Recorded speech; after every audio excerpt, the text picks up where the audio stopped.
We're still in the middle of hurricane season, but today the National Oceanic and Atmospheric Administration, NOAA, updated its prediction for what's left of it. You'll remember the organization forecasted an above-average season at the beginning of the summer.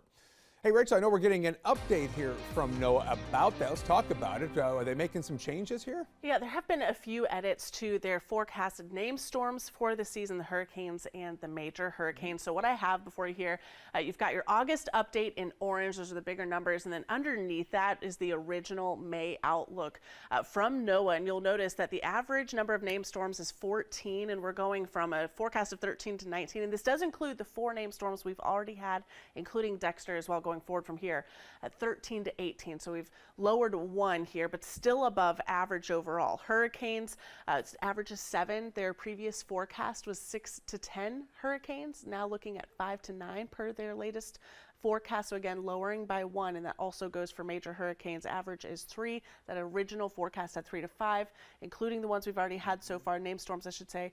Major hurricane forecast is 2 to 5 at this time.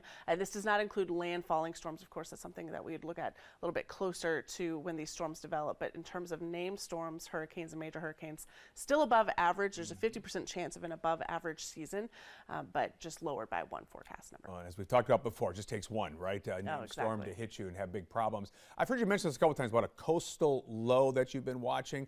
Is that going to have some impacts that you're headed to the beach this weekend? It's looking less and less likely that that's going to have direct impacts. If anything, I think just the wedge that we've been dealing with is going to have more impacts across the east coastline. You see that 20% chance of development now with that low, so it's going to be moving into colder waters. You'll see that track north and east. You can see that swirl, especially by Saturday morning. So that's going to be moving away. I'll zoom in a little bit closer though. We're still going to see some cloudiness and some rounds of showers and even some thunderstorms, especially on the coast, but not likely directly associated to the coastal low. That's going to be weakening as it moves north and east. All right, we'll get the full forecast from you in just a couple seconds. All right, Rachel, thank you.